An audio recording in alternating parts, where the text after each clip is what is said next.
years of the best sports talk in Middle Tennessee, featuring Tennessee Radio Hall of Famer George Plaster, Tennessee Sports Hall of Fame coach Watson Brown, and Young Guns Billy Derrick. And now, here's your host, George Plaster.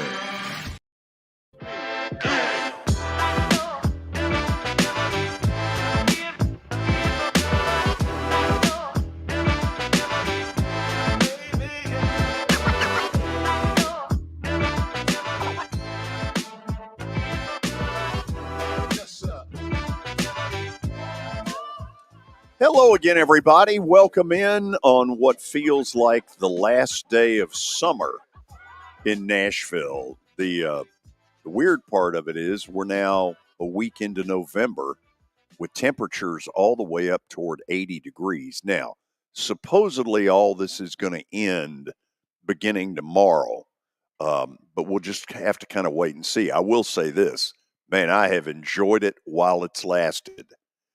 I want to do one piece of programming because we spent a lot of time promoting this. Chris Balas from the Wolverine was scheduled to join us at 2:20. He will not be able to, as you can imagine. His world is one flew over the damn cuckoo's nest. And he's just got so much stuff going on. We're going to try to get him on next week. Kelly and I are going to discuss some of this around 2:20 this afternoon. First things first, given that it's football season, it is time for Terry McCormick's Daily Titans Update. Brought to you by Lori Burnett Leland. She wants to be your mortgage lady, and through the folks at USA Mortgage, that absolutely can happen. So dial her up at 615-969-4350. We say hello to Terry McCormick, Main Street Media. Terry, it sounds like Ryan Tannehill spoke to reporters today. Tell me what you learned.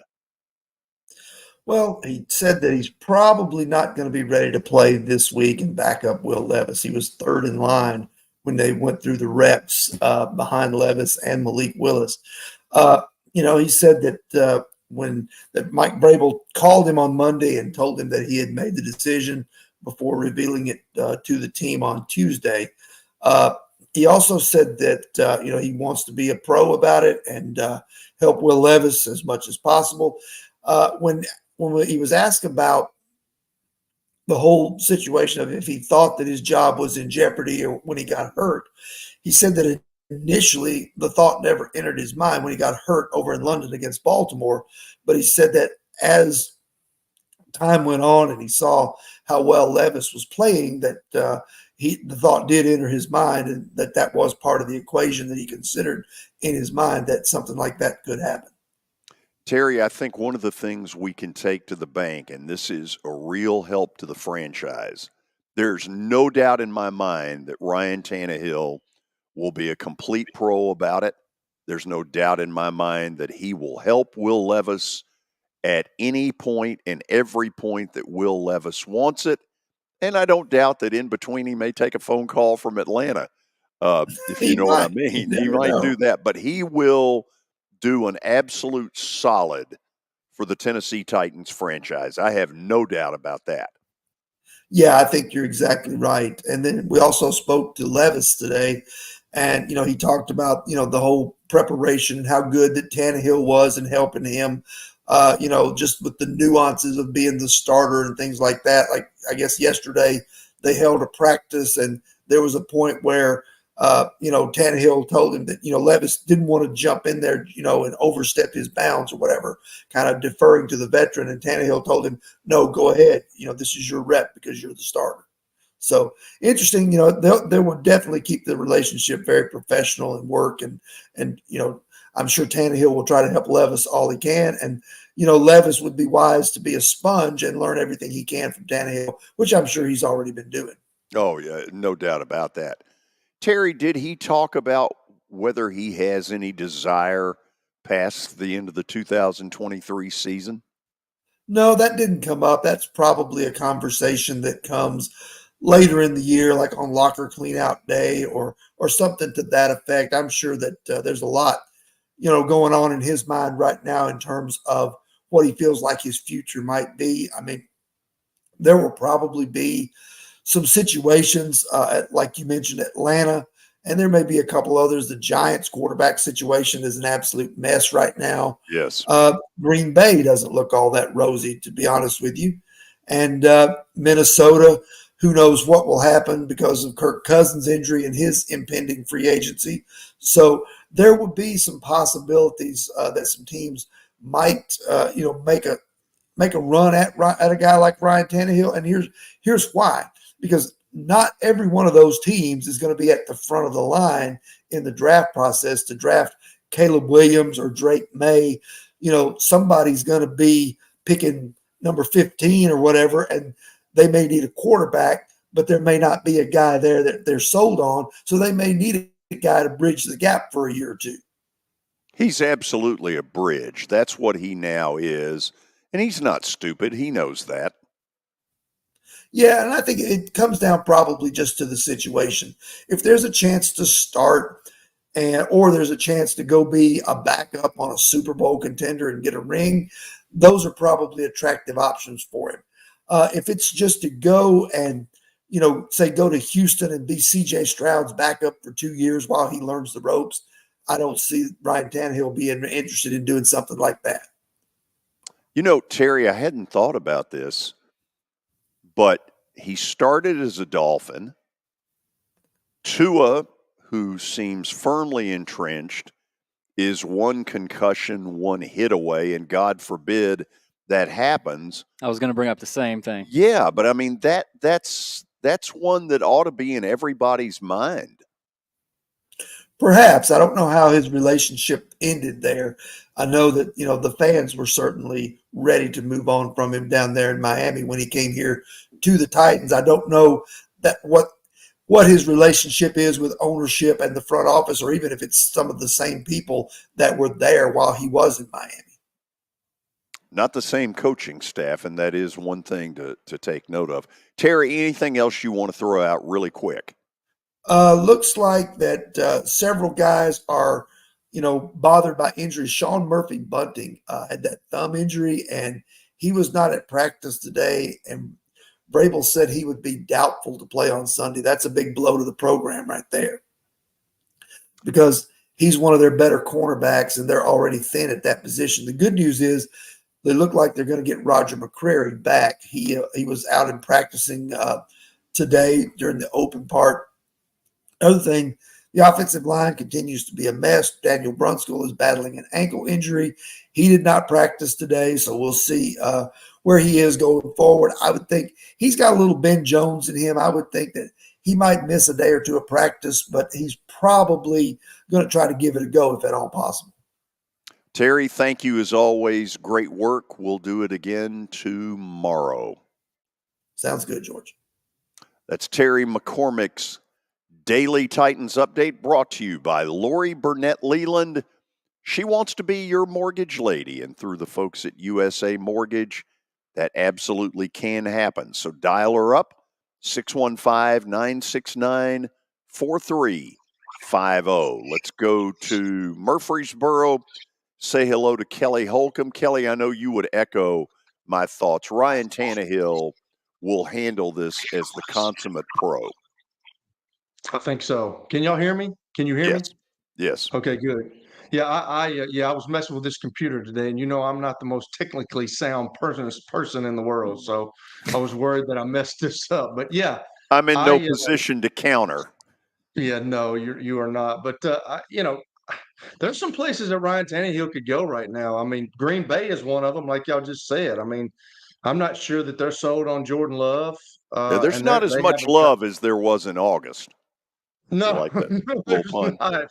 And they're not used to going through these low spots. They've had two quarterbacks in the past 30 years, so that could be a landing spot. You could think about the Minnesota Vikings as well. Obviously, losing Kirk Cousins. You could think about the Atlanta Falcons. There's places where they could go that he could be a stopgap for somebody. Yeah, and try to help them win to finish this year out. I don't know, but I would say there are probably 5 or 6 out there.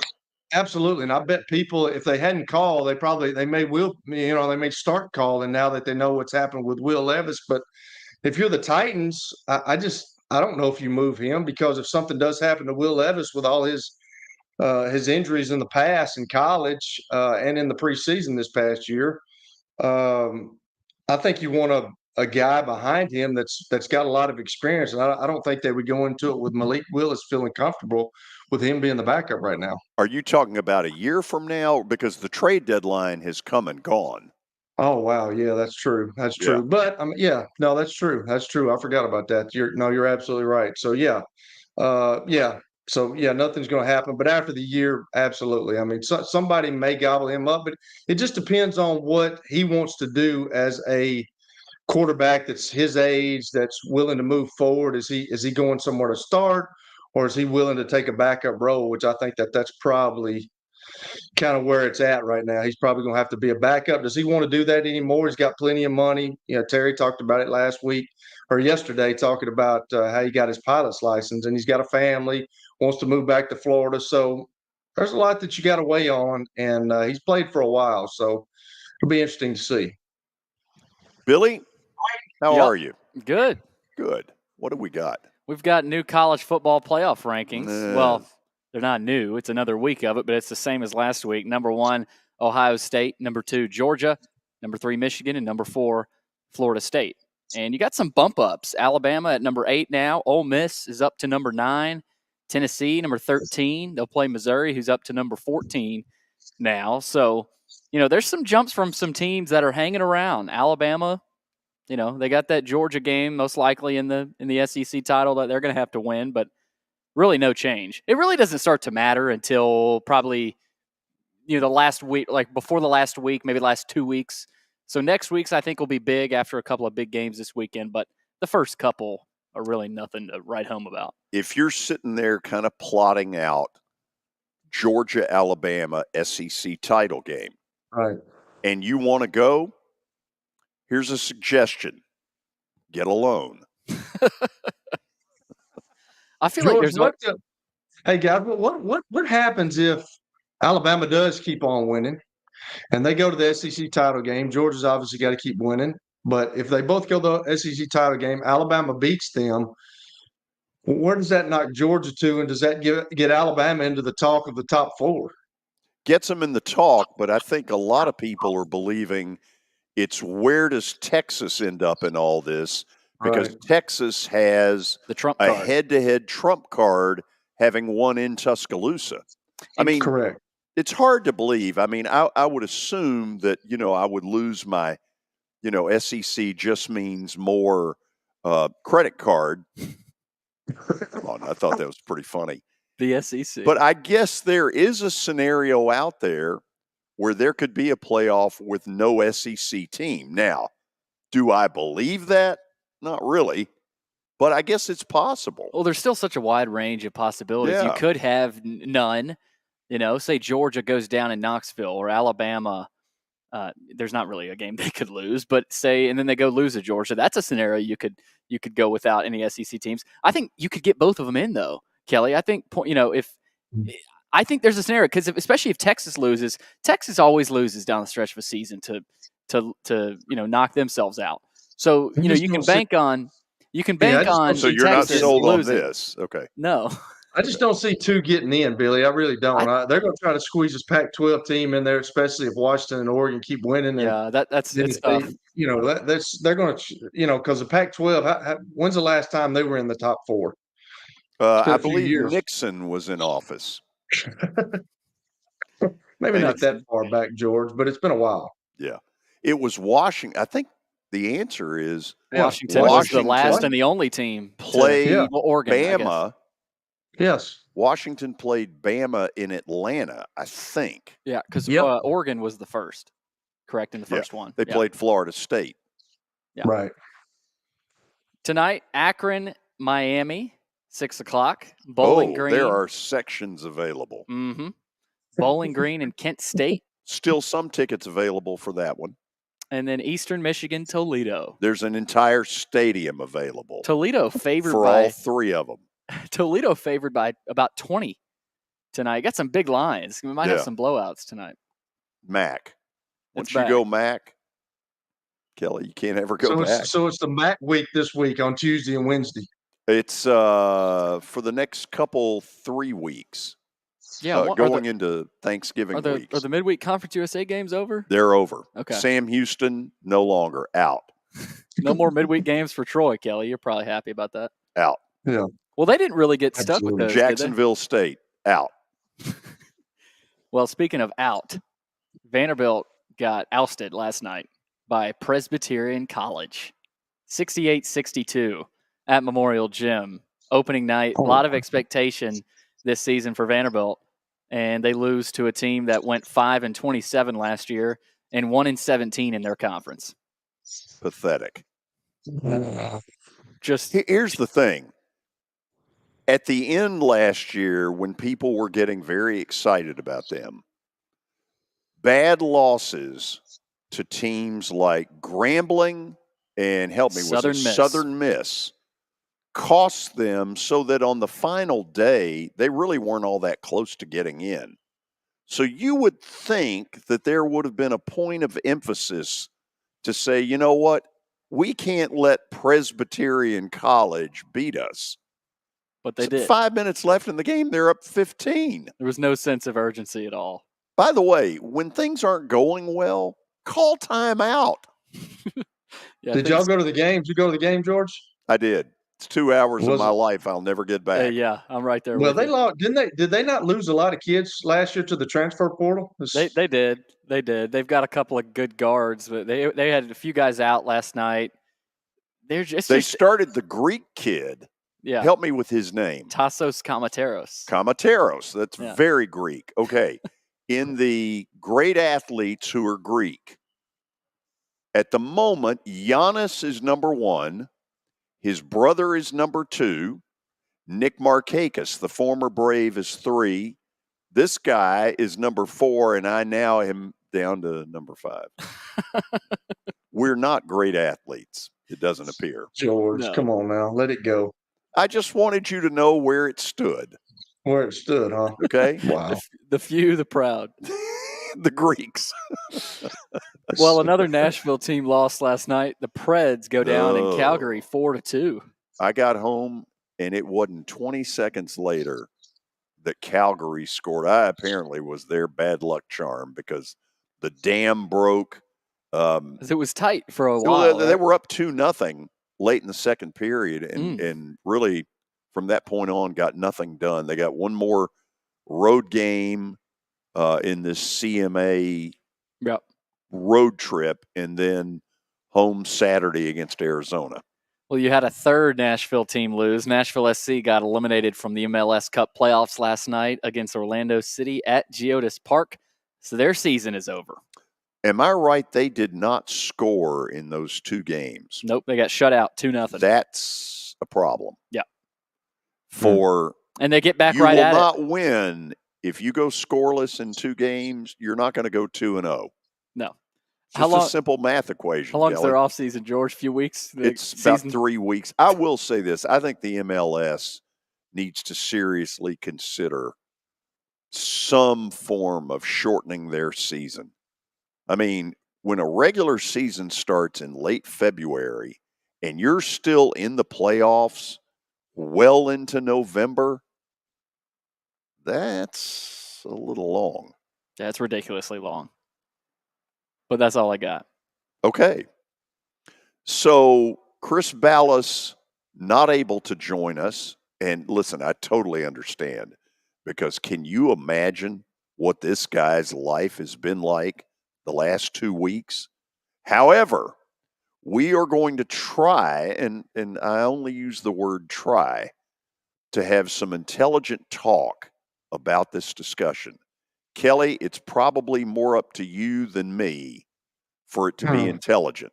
You ready? I'm not sure about that, George. We'll see. Okay.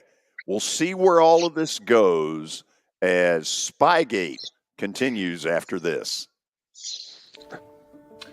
It was the most horrible experience that any mother could ever go through. I knew that I needed to get help. My friend, she immediately said, you need to call Bart Durham. And you guys were there within an hour. You guys are like family for us. Yeah, sure is nice to connect with the people that you're doing your best to help.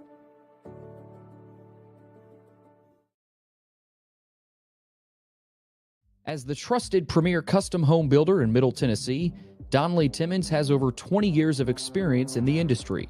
Whether you're looking to build your dream home or renovate your current home, their team will ensure that every client and every remodel is unique, luxurious, and completed on time within budget. Founders Dustin Timmons and Joey Donnelly have over 25 years of construction experience in the Nashville area.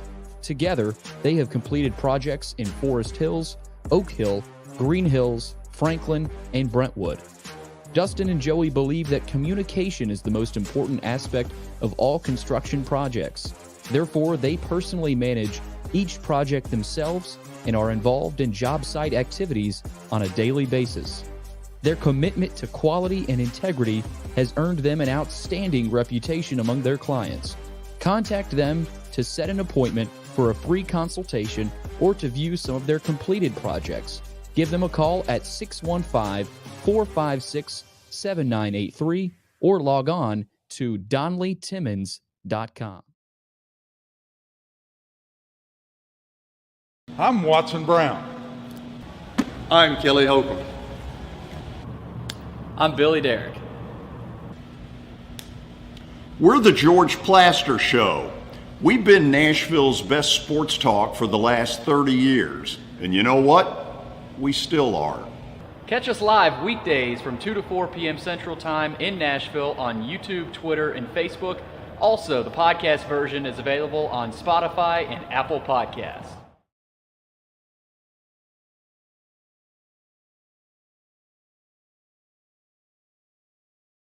Looking for more than just awards and trophies? Southern Trophy House is your one-stop solution.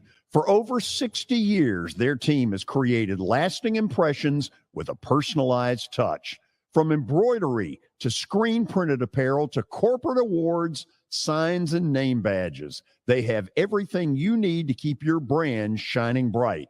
With their knowledgeable customer service team, you can relax as they create, produce, pack, and ship merchandise and awards on time and on budget. That includes etched crystal awards, custom-cut acrylic, name badges, embroidered Richardson ball caps, banners, screen-printed T-shirts, laser-engraved Yeti cups, and knives. Recognize your hard-working team from Southern Trophy House, where they do their best to help you recognize your best. Located at 2705 Nolensville Pike in Nashville, give them a holler, 615-256-7295. Visit southerntrophy.com. Southern Trophy House, for all your personalization and recognition needs.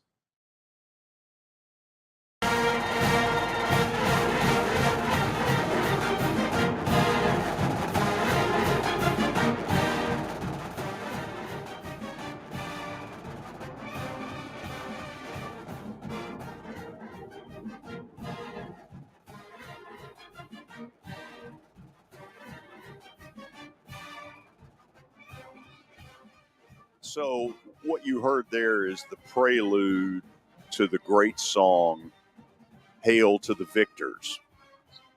Okay? Michigan. Kelly, can you and I agree that what we're really talking about here, what they're being accused of is the college football equivalent of the Astros trash can banging? Would you buy that? I think so. Yeah. It's like everybody does that, George. We've talked about it. I tried to steal signs. Everybody does it. Even like if you catch somebody on film, I mean, you can match you can match, what they're signaling in with the play, and you can figure that out if you're watching film. But like they went to this elaborate deal where this guy's buying tickets. He's Sure. sitting up in the stands and he's Taping. filming stuff. Okay. Yeah, Yeah. Okay. it's wild. No, the reason I brought this up, Kelly, is we're going to commemorate the Astros trash can banging. With that, Oh man, Thank you. Okay. that was awesome. yeah, I think So, so. I mean, I think so. yeah. So yesterday, when I was able to talk with Chris to ask him if he would come on with us, one of the things he had shared with me was that he felt like in the next 24 to 48 hours, it was going to get reported that Rutgers and Ohio State had given information to Purdue Right. as they got ready to play the Big Ten title game a year ago against Michigan. Purdue Right. was kind of a surprise, you know, kind of won the consolation prize of having to play Michigan. And so, wow, look at that shot right there. Holy cow. Crazy. The It's kind area of where I'm having to rethink where I have been, Kelly, is what level of this is going on in college football. The illegal taping, bringing cameras, and all that kind of stuff. I still don't believe there are a ton of schools that have been doing that, but I'm starting to wonder a little bit. Now, let me read you a couple of things that got out. And I'm reading here from SI.com. And here is a little bit, as all of you know, we've got this guy, Connor Stallions. Okay. This article says Michigan is also likely to argue that there is a distinction without a true difference between what Stallions is accused of doing and what other Big Ten schools did in forwarding their scouting to a future opponent. In the process of making that argument, Michigan seems ready and willing to throw blame around the rest of the conference, potentially escalating this into a bitter battle on many fronts. Okay, now, I think they're a little late to the party. I think the bitterness has long since started. Kelly, I don't pretend to know who this guy Connor Stallions is, other than he's got a military background, seemed infatuated with the University of Michigan, and somehow wormed his way into some sort of full-time position at Michigan. And it would seem to me, as part of the football staff, that Harbaugh would have been the one to make that decision and would have had to have given him, okay, here's what you're going to make. Here are the things we expect you to do. True? Well, I don't think there's any question about that, George. You have to know what's going on. We talked about it earlier in the year at Northwestern. You're the head coach, and I know some things get overlooked, but like something like that, they're buying tickets. I mean, he's buying it in his own name, but they said in a report today that, I mean, it's all confirmed. It's on his credit cards. It's on his statements. So he did it. He went to 11 games. He went to these places and he filmed people, and he was able to match that up with the play. And it begs for me to wonder. Michigan has been really good the last 2 years. How big of a difference has that made for them to be like that? You know what I'm Okay. saying? Like, I want to get to that here in just a second. Go back to the picture, Billy, that you had up of Ward Manuel and Harbaugh. Here's one of the Yeah. intriguing things. These two don't like each other. Ward Manuel was the athletic director who told Harbaugh when things were not so good, you're going to take a pay cut, a considerable pay cut, if you're going to stay here. Harbaugh swallowed his pride and ended up doing it. But there appears to be some real residual bitterness, which has made me wonder if Ward Manuel really has no use for Harbaugh. Why doesn't he just come out and say, "Yep, I've figured it out. We've done it. Now I'm throwing myself at the mercy of the court. Harbaugh, you're gone." Well, I think we all know that the answer to that, George, is because they're in a playoff run right now, and they're 2 or 3, whatever poll you look at right now, and they've beaten Ohio State the last 2 years. They've been 2-time Big Ten champions the last 2 years. So I mean, this is a lot of money you're talking about. It always comes down to this we talk about. And there's a lot of money with this college football playoff, and they're not going to rock the boat if they don't have to. I just, I saw something where he had written a letter to the NCAA and was talking about how due process needs to take its place.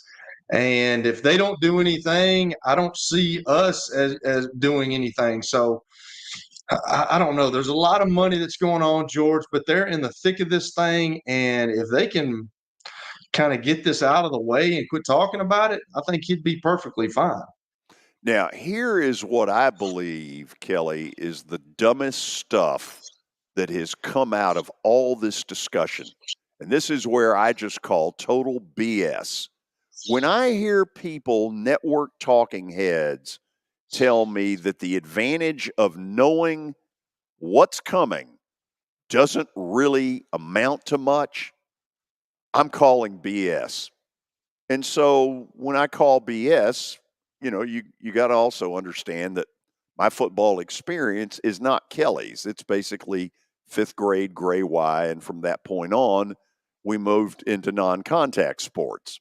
I didn't want to get hurt. Kelly, I talked to Watson Brown about this earlier today.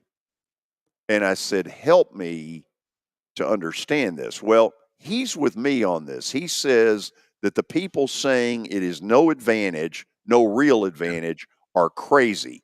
And I'm assuming based on the look that you're giving me that you also agree with that. Absolutely, you're crazy, but you have to be able to implement it fast, George. If you know what they're running, you have to be able to change your defensive call, or you have to be able to with the way that the spread offenses are now, with everything being from the line of scrimmage, they can change stuff pretty quick. Like if you were back in the day and you were in the huddle and you didn't have any audible system, yeah, it would be hard to. But if you're looking at the coach and you see the signal and then you know what it is, well, you've got to be able to implement it and get it to the guys out there, your 11 guys out there on the field. And, the way that they're doing things defensively now, you could always do that. But offensively, you can do that now as well. If you know what they're running on defense, if you got a quarters look and they're giving you a cover 3, but you see the sign over there and they're giving you quarters, means that each DB has a quarter of the field. Well, you've got a play where you can maybe run number 2 on a hook and then run number 1 on a post. That's the cover 4 beater. So if you got that, I mean, you have to implement that stuff. So that's a bunch. Yeah, I agree with you, George. That's a bunch of bullcrap for people saying it's not really going to help, because if you know what they're running, it does help if you can get it implemented to your kids. So Watson Brown's going to join us for a few minutes on Friday, and we'll get into this with him. I asked him today, I said, okay, because at times when he was at Vandy, he was defensively, they just couldn't line up with people. People could just, offensive line, push them around. I said, if you're in that position where you physically don't stack up, is knowing what's coming the great equalizer? And he said, no, it is not. If they physically can beat you up at the line of scrimmage, there's not a whole hell of a lot you can do about it. What he did say was, on the flip side of the ball is where you can really make some hay. That if your offense knows what their defense is coming with, his belief is huge advantage. Well, absolutely. It's a huge advantage offensively. I would say it's an advantage defensively too, because just say you're running a power play and you know that they're running power where they block out and they bring the backside guard and everybody's blocking down. Well, if you know that they're running power, well, you call a run blitz into that and you blow up the A gap. So the power's an A gap player. If you got counter going back to the weak side, you can send if you play a 50 defense, if you play an odd front, you can send the Mo and the wheel. You can kind of create some stuff. Now, I agree with him. If you're just getting blown off the ball and you're not good, yeah, that hurts you there. But offensively, if you know, just like I talked about, if you know the coverage, or if you know that they're going to bring guys and you can get it blocked up, and hey, they're bringing a corner cat or a corner crash where they blitz the corner off the short side of the field. They're bringing one of those guys, and if you get a key on that, and you can say, hey, you get it to the quarterback, or you see it where he haven't even called a play yet, and say we got trips to the wide side of the field, and you got just a single receiver out here. Well, hey, we can either slide the line and tell the offensive tackle to forego his guy and go out and get the corner, or you can tell the back to go pick up that guy, and then you got one of your best receivers one-on-one with a safety, and maybe you call a slant and go or something like that. Yeah, I mean, it's a huge advantage. So you just got to be able to implement that stuff. But the way that the offenses are run now, George, it's not like when I was at Lincoln County High School where we huddled all the time and you just ran what the coach called. You know what I'm saying? Everything is changed now, and everybody gets up to the line of scrimmage. They're wanting to see what the defense is giving them. They'll get up there and they'll have a freeze play, and then, hey, they'll go off of that. But if they know what the defense is doing, then they can call the perfect play every time. Okay, so let's go to the commissioner world for a second in the Big Ten. Billy, the new guy, it's Tony Petitti, correct? Yes. And I'm told, I've never met him, I'm told he's got a really good reputation. In my opinion right now, he is in an impossible conundrum. What he's got, it appears to me, are a series of pissed off coaches who have gone to their athletic directors saying, why aren't you raising Cain? Why aren't you doing anything? Okay. So finally they have this meeting last week with the commissioner where clearly they told the commissioner, look, they're a bunch of cheating, low-life scumballs, and you're sitting around doing absolutely nothing. In truth, what really needs to happen here is that you play out, you let all of the facts emerge and then you make a decision. But these coaches are pissed. They know it's gone on. Some of them are sitting there basically saying, yeah, and in retaliation, we decided to do what they've been doing. Now, they may not have told the commissioner that, but Kelly, here is the part I don't get. Okay, Petitti's in a tough deal. He is allowed by the powers of the commissioner to suspend Harbaugh 1 or 2 games and give him a $10,000 fine. Well, hell, for 1 or 2 games and a $10,000 fine, we'd all go do it. Yeah, might as well do it. So he's got nothing. There's no teeth to what he's got. Now, he has the ability to go say, oh, I think this is much more serious, so I'm going to go to the Big Ten's Council on Physical Fitness or whatever the hell it is and say, I want your permission to go farther. Now, to me, and you may disagree with this, the real answer is for Petitti to pick up the phone, call this cat at Michigan, the president, not Santa Claus, but Santa Ono is the president at Michigan. And everybody has basically characterized him as a big Harbaugh fan. If I'm Petitti, I'm calling old Santa Claus and telling him, listen, let's cut the crap. You get your coach in your office on Monday. I don't want to hear anything about game plans. I will be in your office Monday morning at 9:00, and we are going to get down to the bottom of this. Now, I can see why Michigan doesn't want that, because they may find out stuff they don't want to find out. But this commissioner has got a group of coaches breathing down his neck. He's got limited powers as far as what the commissioner authority is in that conference. What the hell is he waiting on to say, you and I are going to meet face to face, and you damn well better tell me the truth? Both sides are scared of the repercussions.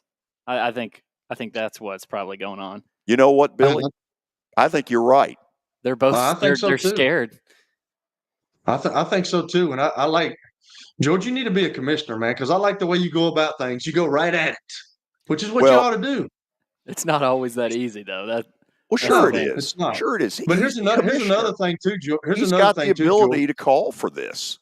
I know, but here's another thing too, George, is you know, you talked about all these other schools that hadn't gotten involved and they're going to the AD and saying, but they may be involved in that as well. You know what I'm saying? So they might not want the light on them, you know? Yeah, we might have a deal where the guy brings the notepad and says, I've got a full list of schools that have been doing this, and so therefore next year we won't be playing. But you all are right. The thing behind this story is Michigan doesn't want to lose their chunk of potentially getting in the playoff. And the Big Ten may be a little worried because right now they've got a chance. It's a slight chance, but they've got a chance at 2 schools getting in. Yeah. Now, Penn State may squash that whole thing on Saturday. But, Billy, I agree with you that the truth of it is none of them really want to know. No. I mean, they don't nothing. I don't think anything serious is going to happen until after the season. I don't either. But I think these coaches are trying to raise such a ruckus. Yeah, to see if they can. Because they're coaches at the end of the day. I don't, if they get their if they get their AD involved or, now, they might have a shot, but Kelly, I'm enough of a smart aleck that if I were playing them right now and I feel like I know exactly what's going on and I know that we haven't been doing that, I would come out in the press conference afterwards and call him a cheater and basically challenge the commissioner and say, what the hell are you doing? And then the commissioner's going to reprimand him and then the coach needs to say, you can take your reprimand and shove it up your butt. I'm tired of watching you do nothing. I'm tired of watching this school cheat when they clearly are better than us, even on an equal playing field. I mean, here's the other. I am starting to wonder if that's what it's going to take, is for some rogue coach out there like me to just force the issue. Here's the other side of it now, though. We talked about Ohio State and Rutgers and their potential involvement. Like you said earlier, George, there's other teams. People are realizing there's other teams that are doing similar things. Now, yes, Michigan is the cat daddy at the top right now, doing the worst. But if Ohio State and Rutgers get involved and there's more stuff that comes out, those departments are involved too. So have you all noticed that not one other conference has publicly put out to its member institutions, man, I'm using big words, none of them have put out a letter saying, if you've been doing this, you damn well better stop now. They probably should I not be surprised that nobody's done that? Yeah, but wouldn't that get out publicly? Maybe. I think there's a lot maybe under the table that has happened. Maybe an AD and a coach say, "Hey, is this happening? Is this happening here?" I just got to go back to the deal that everybody's doing that to some extent, but I just don't know how many are going to the extent that Michigan went to. And maybe it may be more, and maybe that's why we're not hearing about other teams. But there's obviously too, George. I played with Jim Harbaugh. There's obviously a hatred out there for him because everybody is after him. I mean, he's got to deal with the COVID situation about recruiting kids when they weren't supposed to be visiting with kids, and he was doing it. They found out, so he's got problems with the NCAA with that, and then this comes out. So, man, there is a. I can remember Jim, and I've told y'all this before. I can remember Jim getting into it with Jim Kelly. I don't know if y'all remember that. Do you remember that, George? No. Why don't we do this? Let's go to the break and then get to that.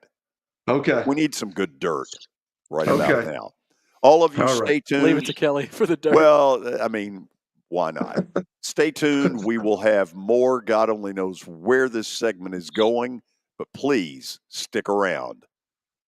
Forget the fact that Sir Speedy Music City is owned by my BGA classmate James Warren. Their work stands on its own merit. James and his staff do incredible work, as evidenced by the huge banners at the Plaster and Friends Celebrity Bowling Night. If you're looking for quality to help your marketing and business communications, and you want it at a reasonable price, these are your folks.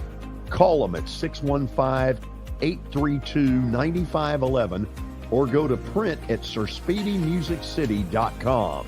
And be sure to tell them Plaz sent you.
Family owned and operated for more than 2 decades, Alaco Fine Wood Floors is Nashville and Middle Tennessee's choice for premium quality hardwood floors.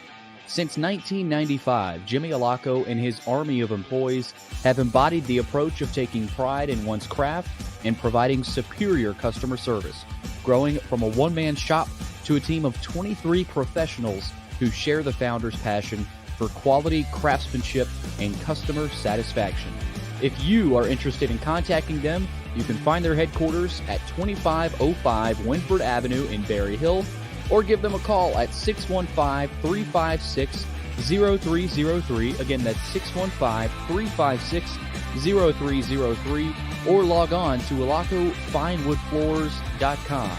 Alaco Fine Wood Floors, serving Middle Tennessee's hardwood flooring needs since 1995. Over the years, more men have started to seek help for hormone deficiencies and imbalances, and Dr. Jeffrey Lodge and wife Daphne, along with their experienced staff, give men the treatment required to improve their quality of life, improve your immune system, energy level, cognitive function, and more. There's no better time to achieve a healthy lifestyle. What are you waiting for?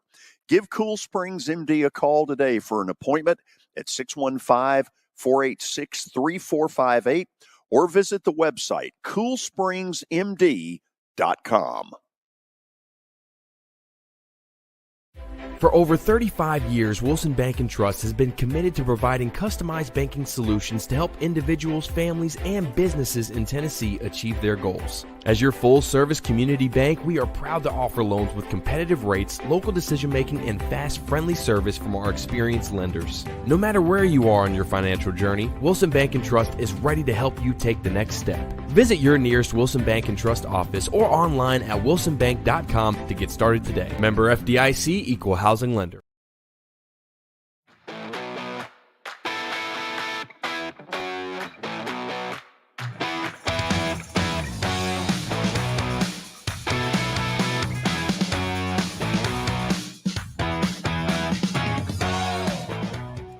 For the record, I have never met Jim Harbaugh.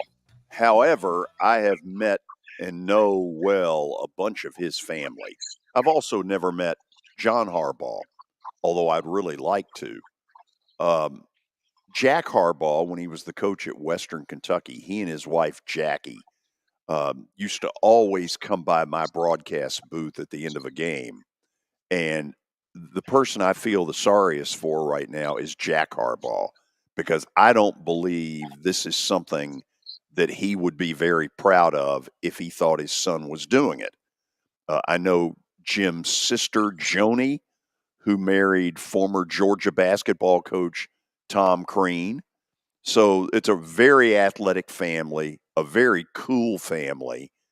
But for the purposes of being as honest as possible, I don't know Jim Harbaugh. I've never met him. Thus, we turn to Kelly, who was once a teammate of his.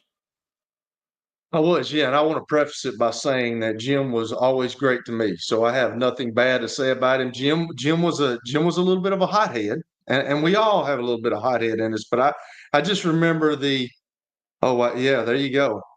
Is that it, This Kelly? is the story I was talking about right here. He all week now. You remember George and Billy. Billy won't remember this, but you remember back in the day when they had the quarterback club, when the Drew Oh Bledsoes and the yeah, Troy Aikmans and yeah, all the big guys, Dan Marino, they were part sure. of the quarterback club. So they weren't part of the National Football Players Association. They had their own deal called the quarterback club. Well, I'm not sure that Jim was very well liked by those guys because you remember he always wore something under his helmet, always wore a bandana under his helmet and stuff like that. And people obviously talked about that. But I guess the week before, Jim Kelly had been talking about Jim. So that's all we heard all week because Jim Kelly was supposed to be doing the game. We played the San Diego Chargers out in San Diego. Well, he had been talking bad about Jim Harbaugh, and Harbaugh was pretty upset about it. And when we would be in the meetings, Harbaugh's talking about Kelly, and he said, "You know what, man? I'm going to do something to him when we get there." And we was like, "Me, it was myself, it was Jim Harbaugh, and it was Paul Justin. We were the quarterbacks." And me and Paul just looked at each other and was like, "Yeah, okay. Well, we arrive in San Diego, okay, and we get on the bus and we go to the hotel. Harbaugh literally does not get his key to his room. He goes to the production meeting. They said when he got in that room, now I wasn't in the room, but I was there afterwards, obviously. But when he got into the room, he went over the table after Jim Kelly and popped him in the mouth and broke his hand. Mm. And he and he wasn't able to play for like 4 or 5 weeks because he broke a finger on he broke one of his knuckles on his throwing hand, and he came out. And, you could tell that he had been into an altercation. And Harbaugh came up to me and Paul, and he's like, "I told you what I was going to do." And he did it. I mean, he Yeah. did it. Wow. And that was kind of Jim. Jim is he's a go-getter, and he's not scared to get into altercations. But that was the most unbelievable thing because he told us at the beginning of the week that's what he was going to do. And we didn't think he would do it. And he fell through, and he did it, man. It was I was quite shocked. And then Paul Justin, who had not got any reps during the week, had to go out there and play, and he played pretty well. I don't know if we beat San Diego or not. I can't remember that. But that was quite shocking to me that Harbaugh told us he was going to do it against a Hall of Fame guy and Jim Kelly, and he absolutely did it and broke his hand. Okay, back to the issue at hand. Big Ten Commissioner Tony Petitti in a tough situation. Yeah. The coaches demand a meeting. What are you doing? Why are you allowing this? Okay, and the commissioner probably said, "You need to know what my authority is. I can suspend for 1 or 2 games. I can fine 10 grand." And I'm sure when he told the coaches that, they cracked up laughing, going, "Are you kidding? This looks like stuff that the Declaration of Independence put together. It doesn't fit 2023. So then the commissioner goes, "This is all I got." And I'm here to say, no, it isn't all you've got. You owe it to the job, you owe it to the office that you sit in to force the president of the University of Michigan to basically turn over Harbaugh, to basically tell the president, "We are meeting in your office on Monday morning, and your boy Harbaugh better be there. And I'm going to tell him I better get the truth, the whole truth, and nothing but the truth." But you know what? I'm starting to believe Billy is right about one thing. Billy's totally right. He is totally right. He's totally right. I mean, they've got a shot to get in the college football playoffs, and they're going to do at least the amount that they can right now. They're just wanting this to go away, and it's not going to go away. Believe me. I mean, he's going to until he gets immense pressure on him to do something. He's not going to do anything because they've got a shot, and they can get 2 Big Ten teams in the playoffs this year, where it gives them an excellent shot to win a national championship for the conference. And until the season's over, he's not going to do anything. Well, it's easy for the coaches to sit there and say, "Hey, look at them. They're cheating over there. What are you doing sitting on your butt?" And in his office, he's going, hold on. Y'all don't know half of what's been going on with other Big Ten schools. Ohio State is in trouble. Rutgers is in trouble. If I do something to Michigan, I got to do something to Ohio State, and then we might not have two teams in the playoff this year. I mean, that's what he's worried about. And the coach at Northwestern's going, you think I give a damn what goes on at Ohio? I got my own problems. Right. But George and Billy, let me ask y'all this. Like, don't it make y'all feel like a little nasty or a little slimy because you find out that Michigan has been doing this? They didn't beat Ohio State in a decade, and it wasn't even close. And now, don't that make you feel like they use that to get kind of over the top? And there's always going to be a question. Yeah, there's always going to be a question. Yeah. Here's Kelly, and this is maybe my warped sense of it all, that Harbaugh potentially about 2.5 years ago looked up and said, I'm 0 for 5 against Ohio State. And this is the only thing that matters at this school is that I win this game. I can go 10-0, but if I don't beat Ohio State, it doesn't matter. How the hell am I going to get there? Is it possible that he said, to achieve this, I'll go to the dark side? Connor, go do your thing. I don't know, but it's a plausible thought. Now it is. That Harbaugh looked up and said, they're too far ahead. I can't catch them. I think it's also yeah. Go ahead, Kelly. And the best thing that he did, I told y'all this the other day, was to give up play calling. When he gave up play calling, his team totally changed. Well, he gave up that, but he still couldn't beat them. And then the last 2 years they beat them. So I don't know. It just seems a little shady to me, a little sketchy to me. And I don't know if I would want to. I'm all about in the parameters of this, but what they did was illegal because it says in the NCAA, you're not supposed to do that. You're not supposed to buy a ticket. You're not supposed to film people on the site. You can't do that. Now, if you find that stuff on the film, hey, good for you. Move on. But I don't know. It just feels a little slimy to me, George. Here's the thing. If you think it's out of control now, if Michigan makes the playoff between December 5th and the time they kick off on January 1st, oh my God, you're never going to hear the end of it. If you're sick of us talking about it, I get it. But it is the story. It is the water cooler talk right now in the sports world around this country. It simply is. Okay. And if they're in the playoff, which they probably will be, that's going to be weird. It's weird saying fun because it'll take away from the games. It's going to be Looney Tunes. Yeah. Just go with that. I think, though, I'm going to say it one more time. I think if they lose to Ohio State, I think they're gone. I think then the committee will do its own level of punishment. I agree with you. Yeah, I do. We'll go to the break, then we'll get stat of the day, and then Danny Evans' final appearance before we convene at the winter meetings, which just happened to be in Nashville. Stay tuned. Convenience and value, 2 words that we expect when we do business. Our goal at JHA Company is to deliver just that, both to our school partners and to our customers. Whether you're purchasing photos, yearbooks, class jewelry, letter jackets, school spirit wear, or senior graduation products, we strive to make the experience easy, convenient, and cost-effective. Find out more at jhacompany.com or call 615-867-6345 for more information. JHA, one source, one company. You were in a crash. Yeah. Your kids were in the car with you. We're very lucky to even be telling this story to you. Nikki treated us like family, and she was very caring and loving, and I'm just so grateful for that. She was somebody I could trust, and being a veteran, that's so important to me. My kids are going to have a better life now because I don't have to worry about those expenses that we were out. Your family has really created a legacy of trust, and I would recommend you to anyone.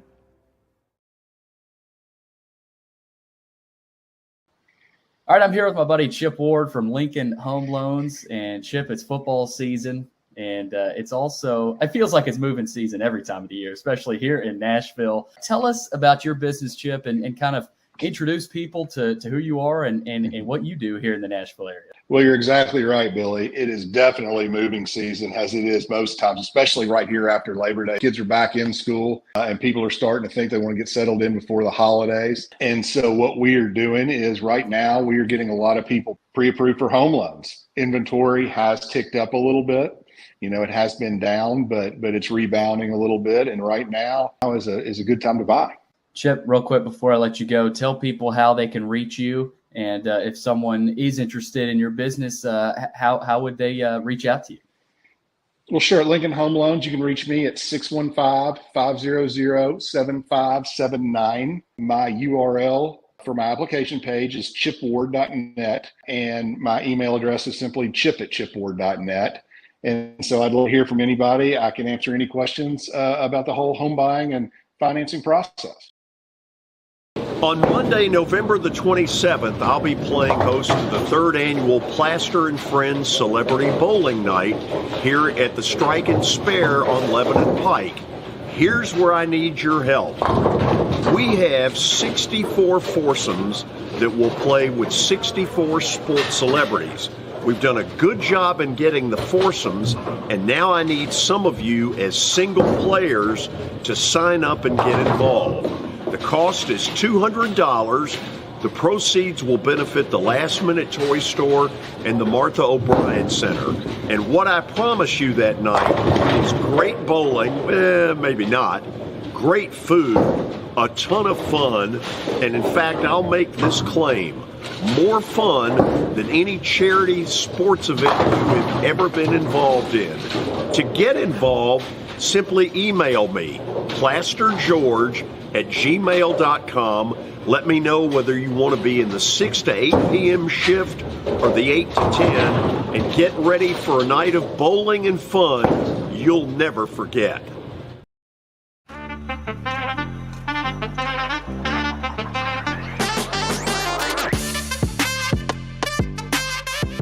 Top of the hour on a Wednesday. Danny Evans coming up. Final visit with him.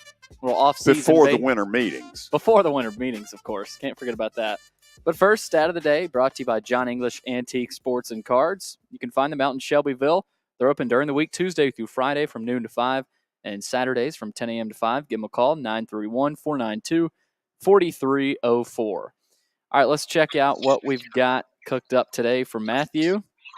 On Monday, Nikola Jokic recorded his 108th career triple-double, passing LeBron James and what other player for 4th most of all time? Okay, Kelly, an easy one to throw out there would be Magic Johnson, right? I agree. Money, Nicole. Okay. Karl Malone.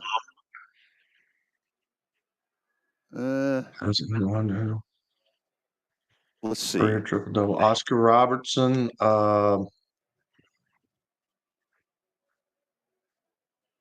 Okay, triple double is points, rebounds, assists, which likely would eliminate John Stockton. Because he didn't rebound. Because he probably didn't get a ton of rebounds. I don't think Scottie Pippen got there. He and Jordan. Although this is a guard, correct? This is a guard. This is a guard. Okay, we want to just reveal it. We've thrown a few out there. Danny's saying he's got it. Whoa. Oh, okay. Really? Hold on. So, Mr. Danny. Basketball, how are you? I'm good. I love hoops. Love hoops. Okay. So I'm going to guess the big O, Oscar Robertson. That's what I said. Okay. Let's put it out there. Incorrect. Jason Kidd. Jason. One of Jason Kidd's coaches told me he had the best instincts of any player he'd ever been around. Wow. Terrific pro and I think pretty darn good coach. Yeah, I think Oscar Robertson, Kelly, I think you and I mean, he's for some reason forgotten. and he's one of the greatest players ever to lace up sneaks. Yep, agreed. Okay, we're now officially into the 3 o'clock hour. Most weeks, I try to hide the whole Braves talk and just sort of sneak it in. Screw that.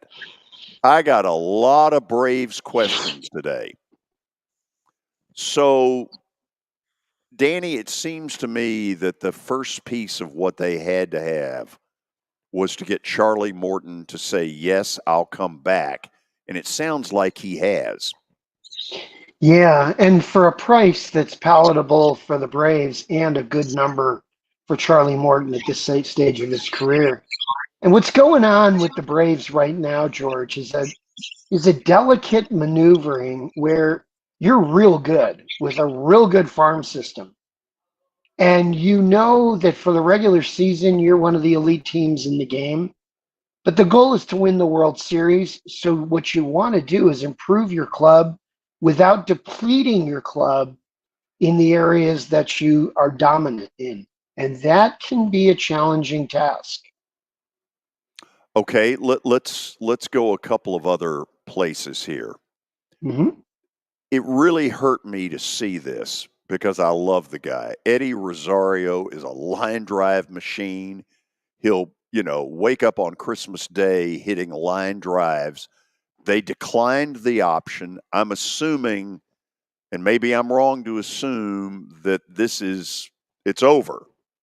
Do you think it isn't over? It's never over when it was a good experience with both sides, George. The player might be seeking a multi-year deal. Perhaps the Braves said, hey, go out and find your market, and let's see if that market's palatable for us. George, very seldom in a player's career do they have a chance to be a free agent before they're 30, 32 years of age. So I think any player who doesn't go out there and seek his value, I think any player who doesn't seek his free agent value, I think it's foolish. And I think you should always go out and try to find out what your market is before you narrow your market to the clubs you want to play for. The scuttlebutt on the street is that Tommy Pham is at the top of their left field list. But I'm also sitting here going, wait a minute. Alex Anthopoulos has shown a willingness to bring back people that he maybe once had, got rid of, business transactions. He's not afraid to bring people back. So could there be either a Jorge Soler or an Adam Duvall?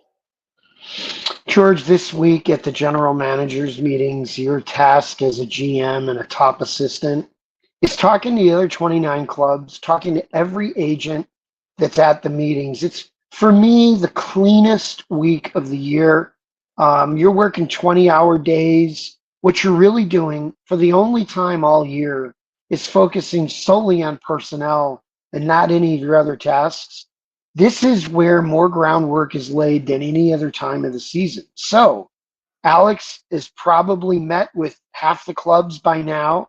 You always make sure, if you're competent like he is, you walk out of Arizona knowing what every team kind of task list is, what every team is trying to do in terms of shedding players, and from an agent/free agent perspective, who has interest playing for your club.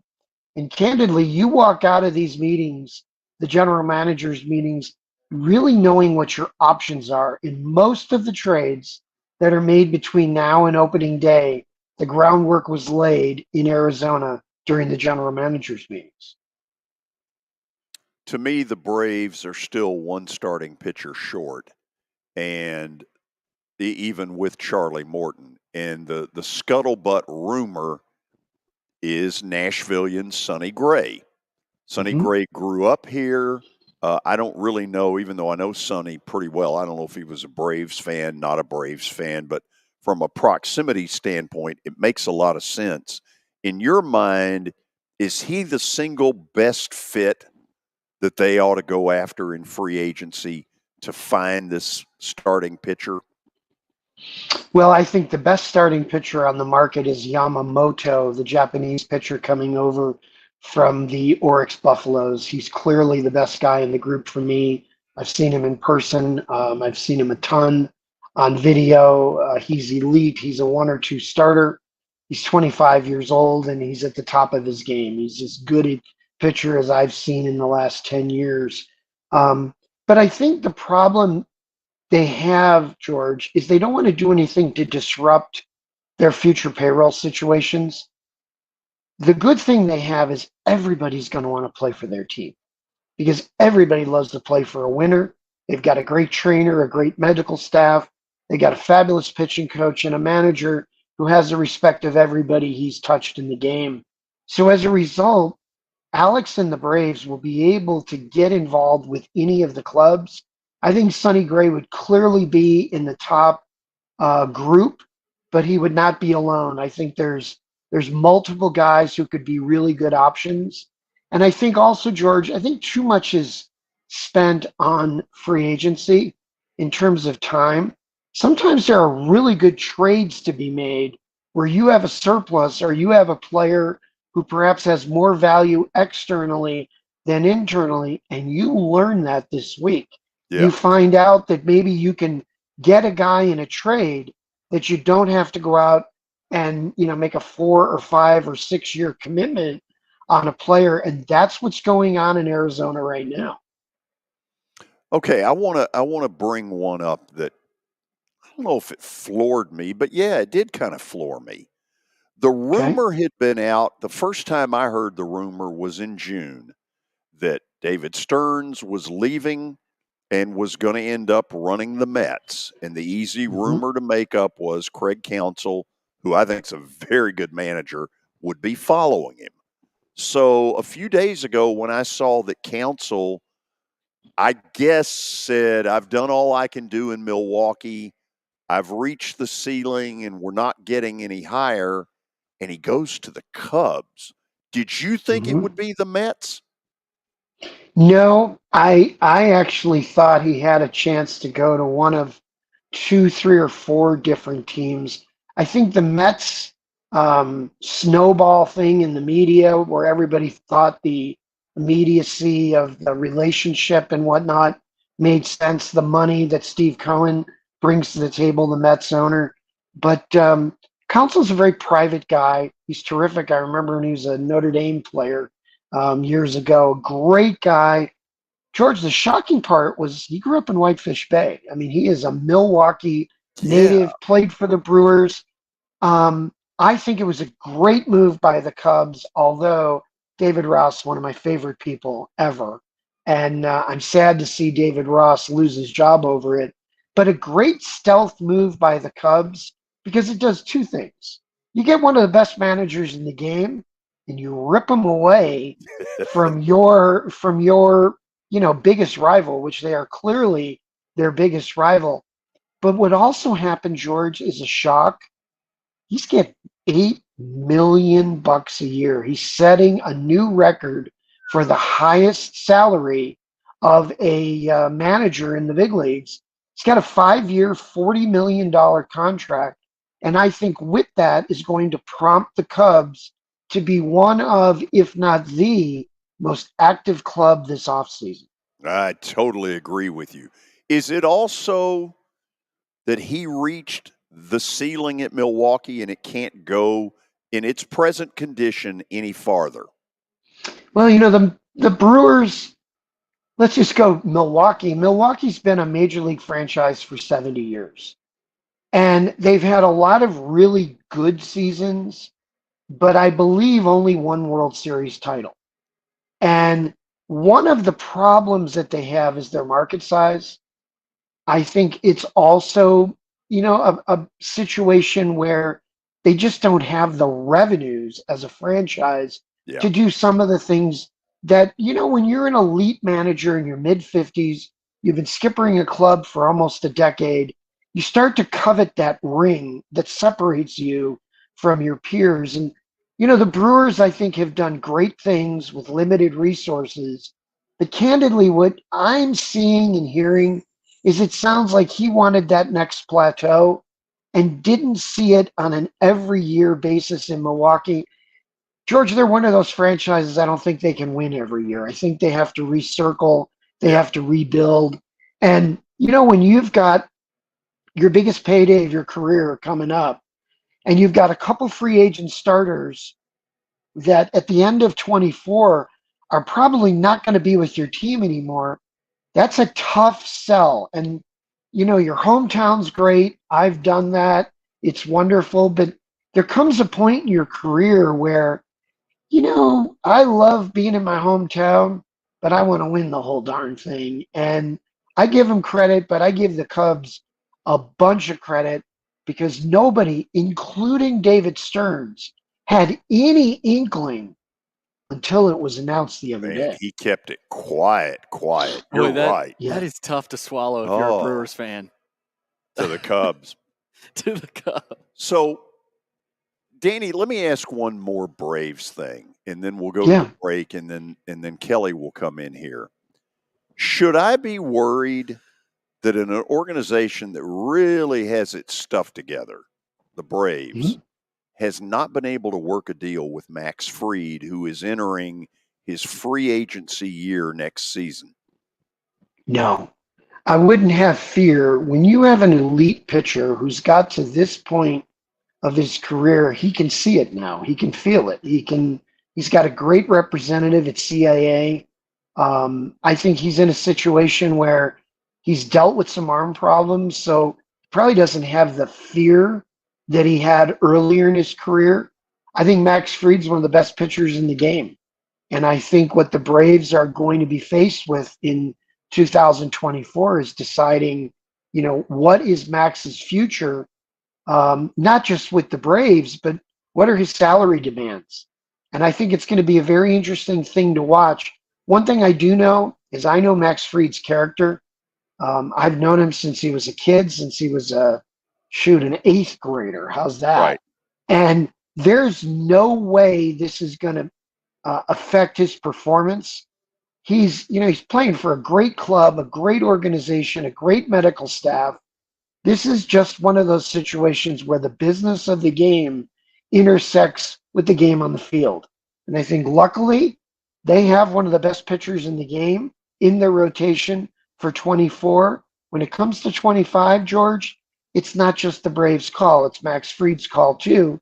Sure. And I think he's going to have a lot of people lining up next offseason if the Braves aren't able to do anything. Yes, that's why I'm worried. Okay. Yeah, I get it. Kelly Holcomb in the on-deck circle to talk with Danny Evans. Please stick around. It was the most horrible experience that any mother could ever go through. I knew that I needed to get help. My friend, she immediately said, "You need to call Bart Durham." And you guys were there within an hour. You guys are like family for us. Yeah, sure is nice to connect with the people that you're doing your best to help.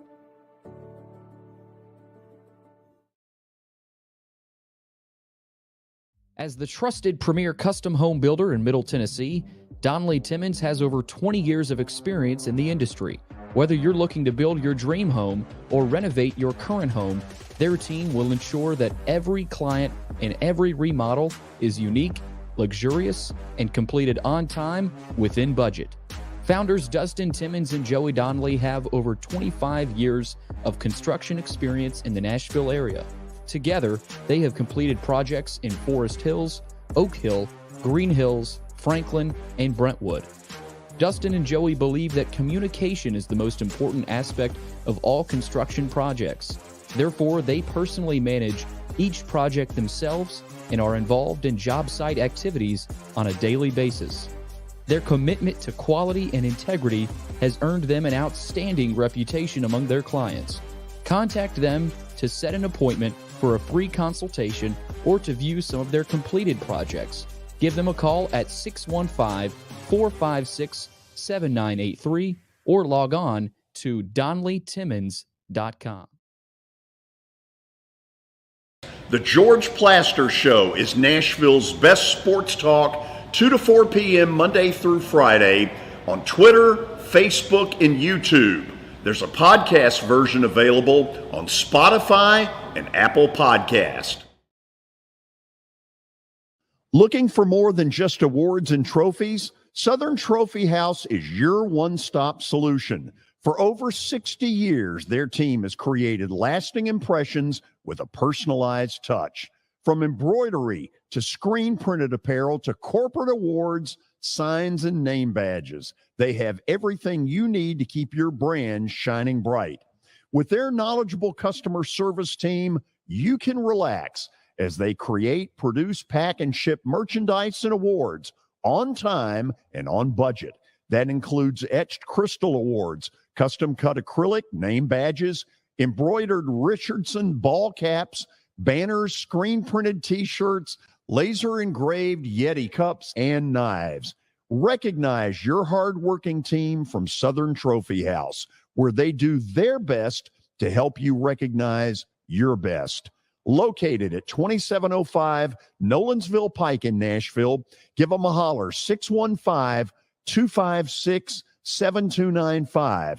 Visit southerntrophy.com. Southern Trophy House, for all your personalization and recognition needs.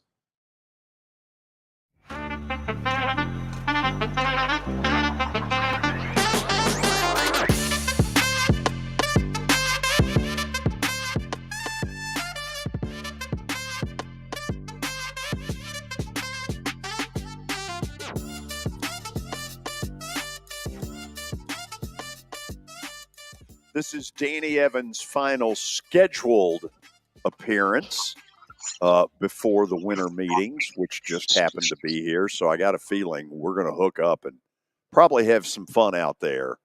At least that's my hope. I'm thinking we do a little golf simulator at X Golf, and I'm thinking I'm going to go to the Shelbyville card collecting shop during that trip too. George. Are you? Very nice. Oh yeah, they're pretty good spots right there. Yeah, You can stop by my house. I'm on the way to Shelbyville, Danny. but it's a gated community, and you've got to have a key. You got to. It's have not some gated, special- man. I got me and another house has got to. I told you why we got gated a couple of years ago. Somebody tried to rob us. Okay.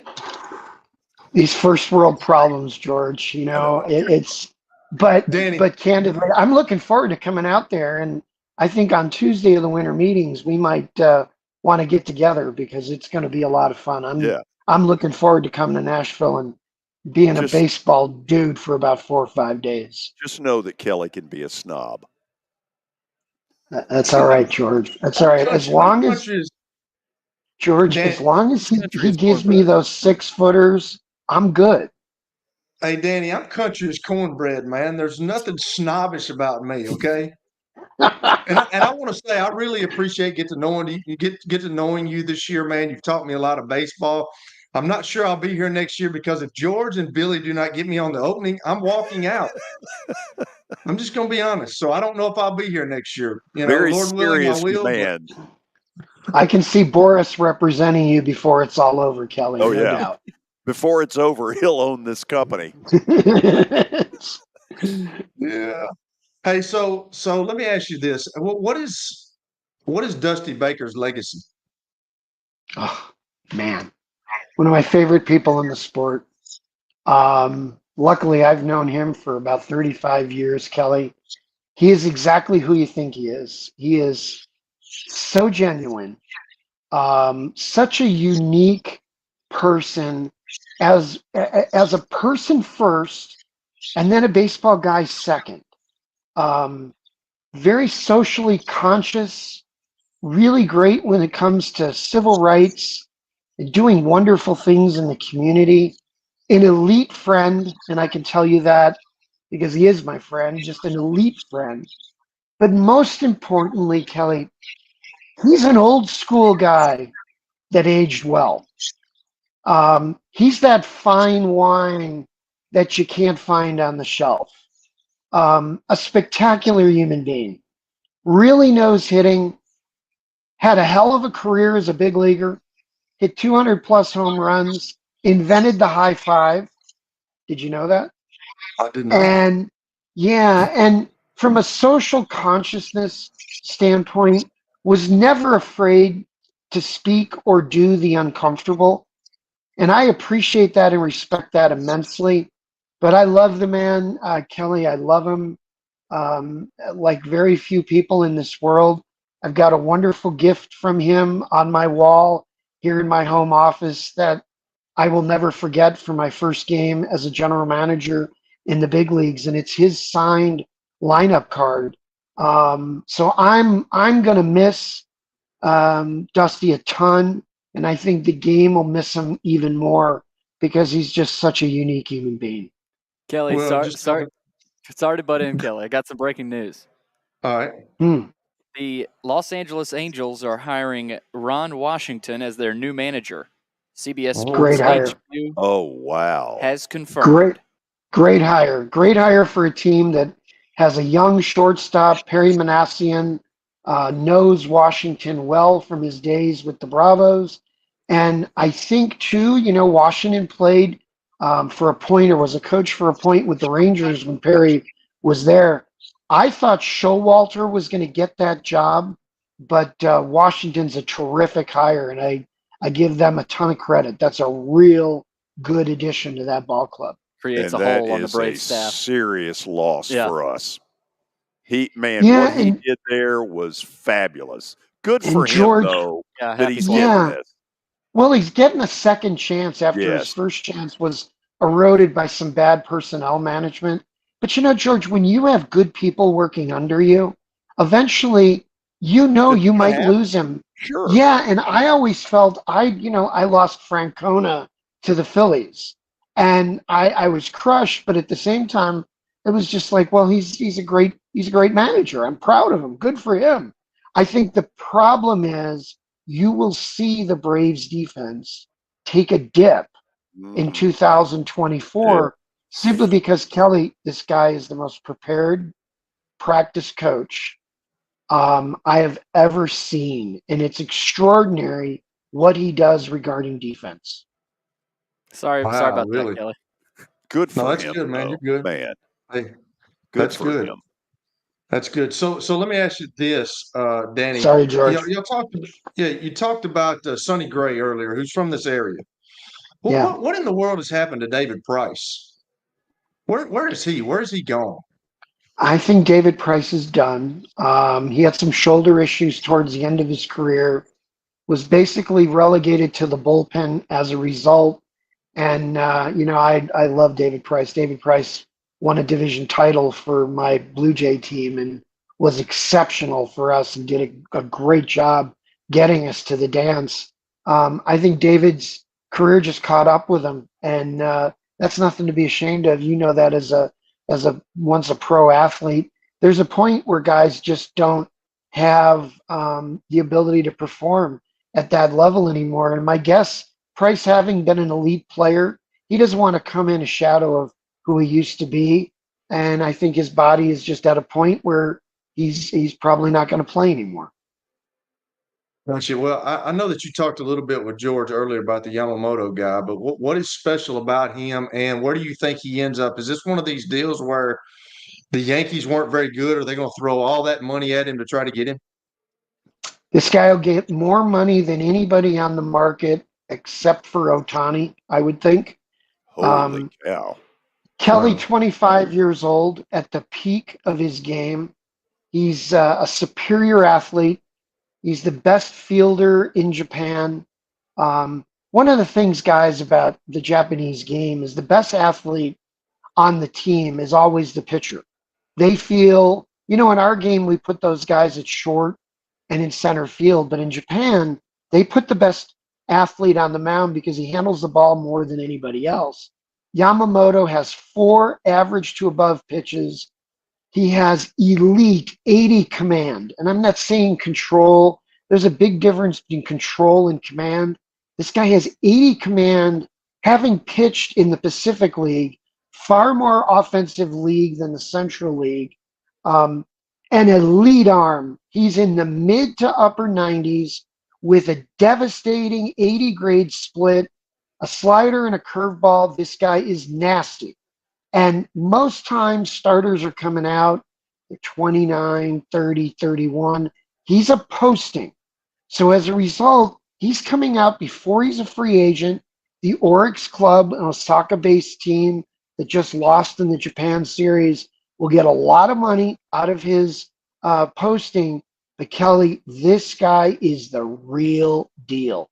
And I saw him in high school and saw him in Japan as a pro. I have no doubt whatsoever he's going to be among the best pitchers in the game immediately. Well, what do you think about Ohtani? Where's Ohtani going to land? You know, Ohtani for me is just an amazing question. The injury wouldn't scare me at all. And I know that's for some people you're going, how can you not be afraid of a Tommy John? I'm not afraid of a Tommy John because you get the bat. You get the elite power, bat, and speed 162 times instead of 140 because of his pitching. So you get a great hitter, perhaps the best player, I think, in the world that we've seen in the modern game. I really don't think we've seen another guy like him. And then you get a number one starter in 2025. What he's going to get, there's going to be a 4 or a 5 in it. He's going to have amazing demand from a number of teams. Kelly, I think it's going to be fascinating to follow him, but here's the key. Whereas when he came over the first time, he really didn't know much about the American game. He didn't know much about North American sites, stadiums, franchises, cities to play in. Now suddenly he's been in every one of the ballparks. He's been in all the venues. He's got relationships. Now it's going to be his call. And I think we're going to be a little surprised. I think he's going to venture into places and talk to some people that will surprise some people. But this guy wants to win. So it's not going to be one of the bad clubs. It's going to be a club who has a chance to win every year. Hence, it's going to be the better teams. It's going to be the Dodgers, the Cardinals, the Cubs, the Mets. I think the Yankees, the Red Sox, the Giants. You're going to see elite franchises pursue him.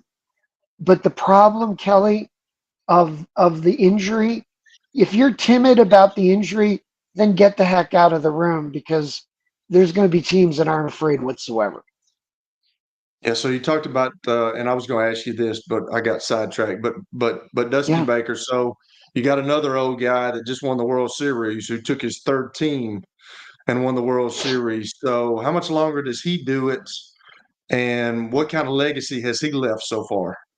Bruce Bochy. Spectacular.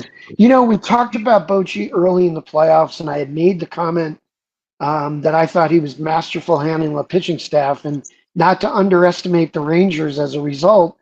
And I think what we saw is he took what was a decrepit bullpen in the middle part of the year and managed it elite in the postseason. He's got a heck of a club, Kelly. Don't be surprised if they're a major player on Ohtani. They've got a great international scouting staff that has been on him for 7 or 8 years when he was in Japan. He's got a nucleus that's an elite nucleus that's going to get better, and they have a desire to be a continued champion. So I think if I'm Bochy, I'm sticking around for a while. I'm going to see if I can have a little more fun. He certainly looked like he was humbled and having fun in the postseason, and especially when the champagne was being popped. There was a sincerity and a humbleness that you seldom see, and it was there. And I think, his health is good. I wouldn't be surprised if he hangs out and has a little bit more fun with that Ranger franchise. Gotcha. George, you're looking like you're anxious to ask another question. Not really. I was doing going great. to ask one of these off the deal. This is my last thing. Are you a memorabilia guy? Yeah, I am. Yeah, I am. I love it. Have you seen where the Geddy Lee guy from the band Rush has got a live auction with 300 items? Are you going to be in that? I don't know if I'm going to be in it, but I tell you what, he is the craziest. He and Drake are the biggest Blue Jay fans. Geddy Lee comes to every single home game, and he's a collector. and he's doing really great things for a foundation. Good job, Kelly. He's got some cool stuff. I tend not to play on a lot of things, but I kind of just enjoy it, just to browse at it. And as a guy who's been in the game my whole life, I really couldn't collect because, Kelly, as you know, I just would have lost all respect in the clubhouse. So I'm one of those guys who, I love to see it, but I seldom bid on it. But he's got great stuff on his auction. Some of it crazy. Oh, it's amazing. And what I love about him, he keeps score of every game at the Rogers Center. Every Blue Jay game, he's there for all of BP. He doesn't go downstairs and hang out and hobnob. He's hanging out watching BP, watching the ball game. Oh, no. I love people like that. I just love the fact that the game means that much to him. Wow. Okay, last thing for you. Yeah. When we get together at the winter meetings, is anything about expansion going to come up? Yeah, I think there will be. In fact, George, I was going to talk to you. I think we're going to talk about expansion at our Sports Management Worldwide Baseball Career Conference. I think it's going to come up. It can't help but come up. And I think if I were Nashville, I would showcase my city as well as I could, knowing that all the decision makers, the owners committees, the commissioner and his staff, everybody's going to be on site. Everybody's going to be there. And I think if they have any images of Nashville, they'll walk away from Nashville going, it's a major league city. It's vibrant. It's not just Broadway Street. It's not just the Ryman. It's an incredible city with a lot to offer. And I think if I were Nashville, I'd put my best foot forward to display how great the city and the area is, the region is, and not to look at it as just the site of the winter meetings, but the site of a future major league franchise. Amen. Bingo. Thanks for doing this, as always. You got it. And I'm looking forward to that December week, George, because I'm going to come and hang with you guys a little bit. Take you to a Preds game. By the way, answer your phone in about 10 minutes. I love it. And Kelly, if I would blow you away with some info I've got. Kelly, remarkable job this year, going from where you were in March to where you are now. I appreciated it, and I loved our conversations. Appreciate it, man. Thank you. I learned a lot. And George, you know where you stand with me. I love you to death. So thanks for having me on, and to the listeners and the viewers, thanks for listening to this gravelly voice once a week for the last 7 months. I appreciate it. The best gift that the late, great Nick Hunter, or as I called him, Nicholas J., and I don't know why I ever picked out J. I have no idea what his middle name was. It wasn't J. No, it wasn't. I've got some thoughts on what it might be. But of all the gifts he left me with that sense of humor, the best gift he ever gave me was setting it up to meet you and now to have you on the air. Somewhere in here, he's smiling, but there's also a part of him going, what the hell kind of question is that? In that gray hoodie, right? You got to be in the gray hoodie. Kelly, this man wore a gray hoodie to everything. So for his celebration of life service, we all wore gray hoodies. And I remember one of my friends saying, "That's what you're wearing to the service?" And I said, "Oh, I couldn't wear anything else." So guys, have a great off season. I look forward to talking to you again. Thanks, Danny. Bye, guys. Kelly, you think you and I go at it. Nick and I went at it like cats and dogs, and there were a lot of people who thought that we hated each other. Yeah. And that all came crushing down. That myth got shattered the day that Nick passed away, because, you know, I knew it was going to be weird, but I just felt as we were playing the Van Halen Jump Open, I turned to Willie and I said, I'm never going to make it. And I got I think the words something to the effect of, "We have lost our beloved Nick today." And then I lost it. Yeah, broke down. Yeah. Best show I've ever been a part of, though, and Danny was a huge help because all the baseball friends of Nick called in, and then his wife, who I had nicknamed the Good Christian Woman, she called in at the very end of this 3 hour. I think Nick would have been floored by how people loved him because that day there was a love for him that he could have never dreamed. Yeah, Anyway, that's awesome.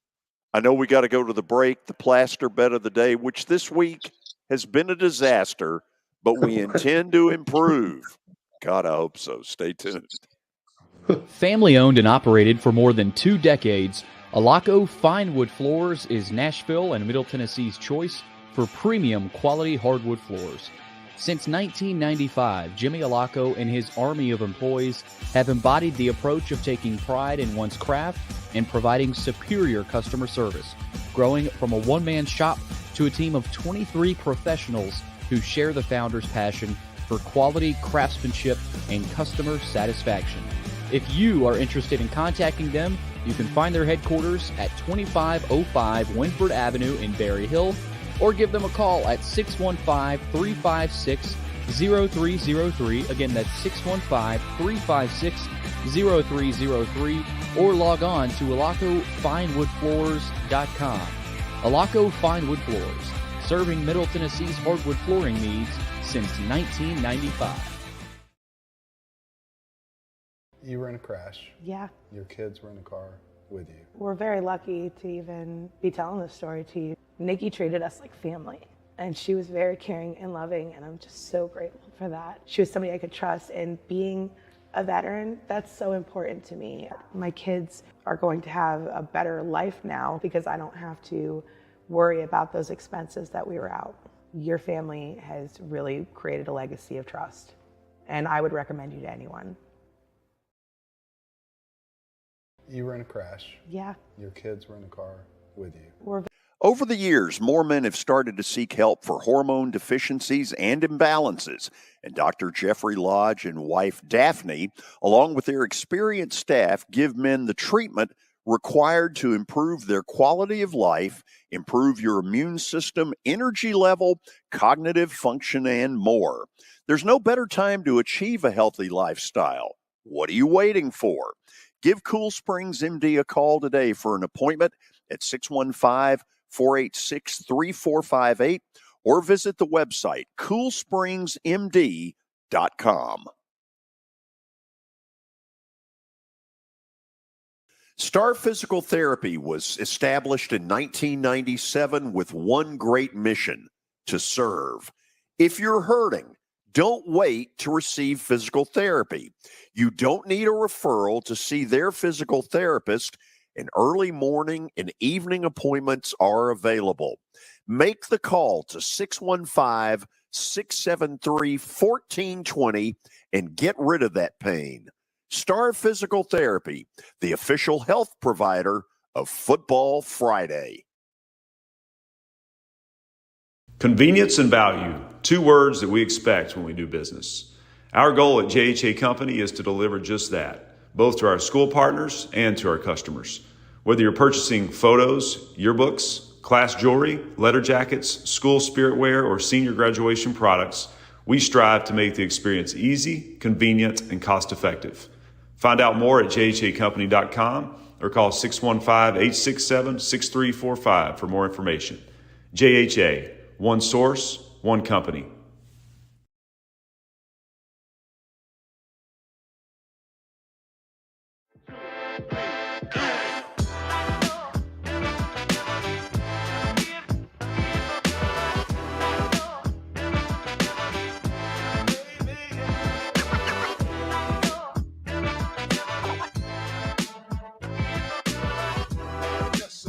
Final segment on a Wednesday.